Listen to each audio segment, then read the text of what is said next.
마흔에도 인생을 꾸리는 일은 여전히 버거웠다. 삶의 이정표에서 딱 중간쯤 되는 나이 마흔. 살아온 날들을 뒤돌아보고 살아갈 날들을 내다봐도 삶은 오리무중이고 암중무색이다. 오스카 와일드가 했다는 산다는 것은 세상에서 가장 어려운 일이다. 대부분의 사람들은 그저 연명할 뿐이다라는 말에 동감한다. 마흔에도 산다는 것은 가장 어려운 일 중에 하나이다. 그 마흔의 시절을 넘기고 꿋꿋하게 살아남았기에 지금 마흔아리를 하는 이들에게 피가 되고 살이 되는 얘기를 들려드릴 수 있다고 생각한다. 25살 이후에는 그냥 유령처럼 사는 누군가를 위하여, 혹은 가슴 뛰는 삶을 살기 위해 무엇을 해야 할지 모르는 인생의 후배들을 위하여. 안녕하세요. 책 함께 읽기 9번째 시간. 오늘은 장석주님의 마흔의 서재를 가져왔습니다. 지은이 소개란에 이렇게 써 있습니다. 시인, 에세이스트, 문장 노동자.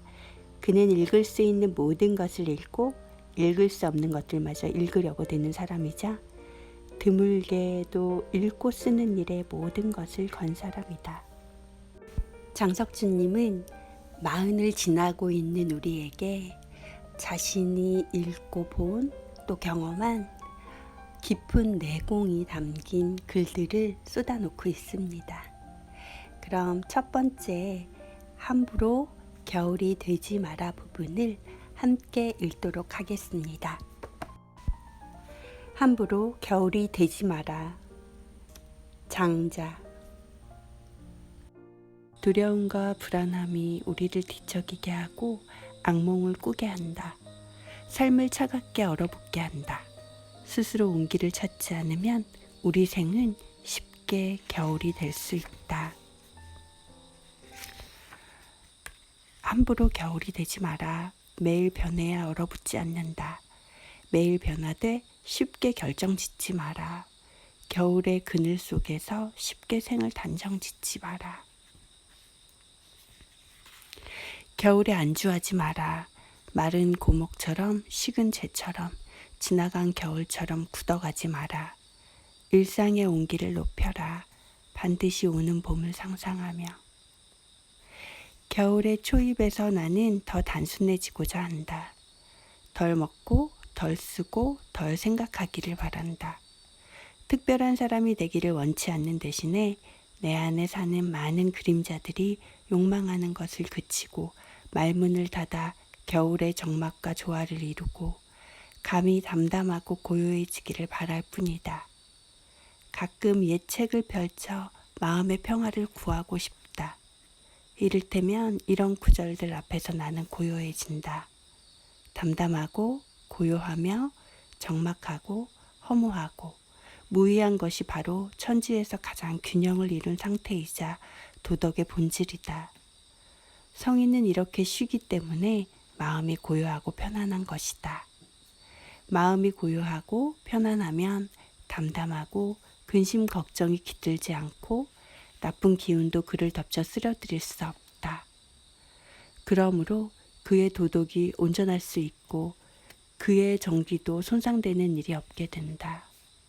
아울러 성인은 자연의 운행을 따르며 살아가고 죽어서는 만물과 더불어 변화하며 고요히 있을 때는 음과 같이 되고 움직이면 양과 같이 조화를 이룬다고 하는 것이다. 장자 각의. 겨울이 성큼성큼 오고 있다. 뇌 속의 세로토닌이 적다고 혼자 아우성치거나 예민해져서 누군가의 마음을 핥히는 심술궂은 농담은 던지고 싶지 않다. 나는 경건해지거나 거룩해지고 싶은 욕망도 없을 뿐더러 번쩍거리는 욕망이 시키는 대로 살고 싶지도 않다. 나는 경건과 세속의 중간쯤에 머물고 싶다. 그저 변산 내소사 초입에서 일주문까지 아무 생각 없이 걷다 돌아오고 싶다. 혹은 박경리 선생의 무덤이 있는 통영의 볕바른 산 언덕바지에 앉아 그 수려한 앞바다를 내려다보고 있다 돌아오고 싶다. 혹은 영주 부석사에 가서 소백산맥에 파도쳐가는 산능선들을 하염없이 바라보다 돌아와도 좋겠다. 겨울이 왔으니 겨울을 살아야겠다. 저 2300년 전에 한 지혜자가 말했듯이 고요한 자연의 운행을 따르며 살고 싶다. 내년 봄에도 모란과 동백과 매화가 잊지 않고 필 것을 믿어 의심치 않기 때문이다. 모란은 꽃때마다 초란만 한 꽃몽우리를 맺을 때 아름답고 동백과 매화는 질 때 아름답다. 물가에 누옥을 지어 새끼밥을 먹으며 사는 어리석은 사람이 벌써 내년 봄에 만날 그 꽃들을 떠올리는 것만으로도 가슴이 두근댄다. 이번에는 뜨겁게 편지를 써라 일부를 함께 읽겠습니다. 편지는 일기와 같다. 뜨거운 편지는 고로 자기 생의 뜨거운 증명이다.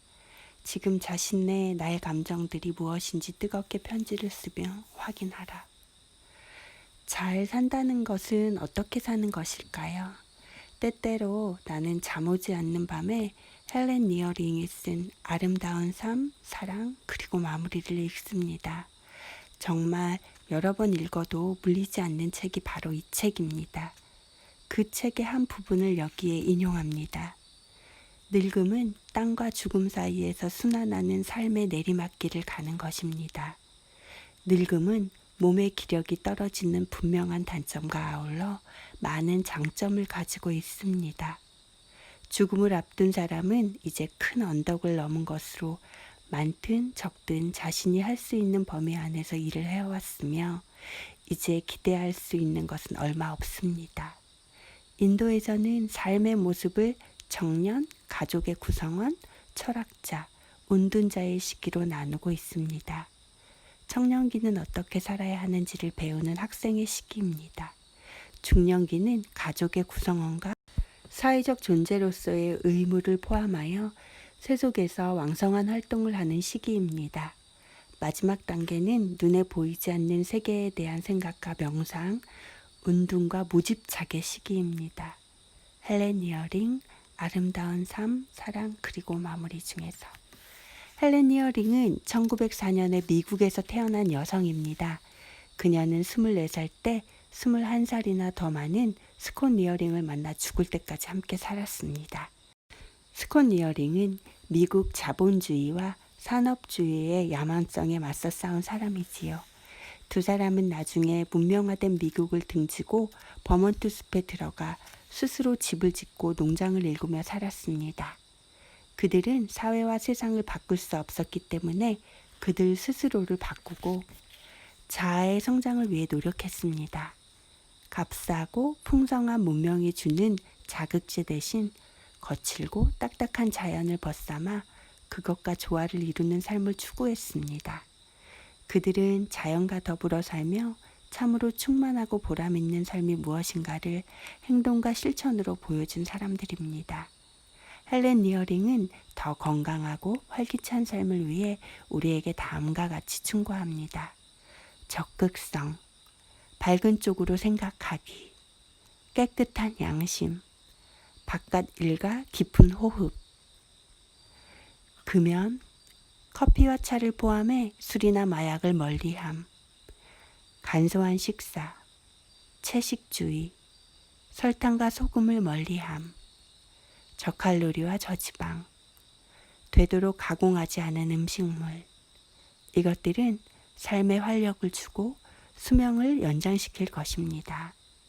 약, 의사, 병원을 멀리하십시오. 헬렌 니어링, 아름다운 삶, 사랑, 그리고 마무리. 어느덧 밤입니다. 섬돌 밑에서 풀벌레 노래는 높고 다른 조도를 한껏 높인 채 뜰에 서성입니다. 어두운 숲을 위로 반딧불이가 날아와 군무를 칩니다. 집 안팎의 불들을 다 끄고 오래 그 근무를 감상합니다. 그러다가 다시 불을 켜고 논어를 읽었습니다. 공자는 조상의 제사를 지낼 때는 마치 조상이 눈앞에 있는 것처럼 하고 신에게 제사를 지낼 때는 마치 신이 그곳에 있는 것처럼 하라고 말합니다. 그게 예라는 것이죠. 늦도록 책을 읽고 깜빡 덧창을 닫는 걸 잊은 채 잠이 들었나 봅니다. 새벽의 서늘한 기운에 깨어나 덧장을 닫고 다시 무명 이불 속으로 들어가 남은 잠을 청합니다. 수백 마리의 새떼들이 날아와 지저귀는 소리에 깨어나는 이 청량한 아침, 아늑한 늦잠이라니. 그리스 여행을 위해 그리스어를 배우는 당신의 모습은 아름답습니다. 나는 300가지의 꿈을 꾸고 299개는 버렸습니다. 끝내 이루지 못할 게 분명하니까요. 그런데 나를 만든 건 바로 기어코 이룬 한 개의 꿈이 아니라 그 299개의 덧없이 버려진 꿈이었지요. 자신이 쓰지 않은 작품 속 주인공처럼 사는 법을 배우라고 하는데 잘 산다는 건 뭐 그런 걸까요? 삶을 만드는 건 우리가 걸어온 길이겠지만 정작 우리 마음을 끌고 가는 건 가보지 못한 그 수많은 길들 아니던가요? 폴립에 맺힌 이슬은 함초롬하고 빨래들은 잘 마르고 잠은 달콤합니다. 여름에 이루어지는 이별의 예식들은 짧아야만 합니다. 여름은 생각보다 길지 않기 때문입니다. 하지와 추분 사이에서 황국과 뱀들의 전성시대는 짧게 끝나고 나무들은 저마다 제 발등 아래에 유순한 그림자들을 키우겠지요. 뜰한 대추나무 가지마다 매달린 대추들의 붉은 빛이 감돌겠지요. 그리고 곧 동지의 밤들이 서리와 초빙과 첫눈을 몰고 오겠지요. 오늘 밤도 당신에게 숙면의 축복이 함께하기를 빕니다. 마흔의 서재 일부를 함께 읽었습니다. 저는 장석주님의 글을 아끼고 많이 좋아합니다. 이분처럼 자연과 사물, 사람에게 애정을 가지고 들여다보며 글을 쓸 수 있는 분들이 그리 많지 않은 것 같다는 생각을 합니다. 마지막으로 4장 넓어지지 말고 깊어지는 삶을 이라는 제목 밑에 작은 글을 읽으면서 마무리합니다. 매일 한 줌의 희망이 아침이라는 이름을 달고 온다. 소탈한 기도로 하루를 시작하라. 이 하루가 쌓여 마흔의 남은 인생 절반의 길이 되기를.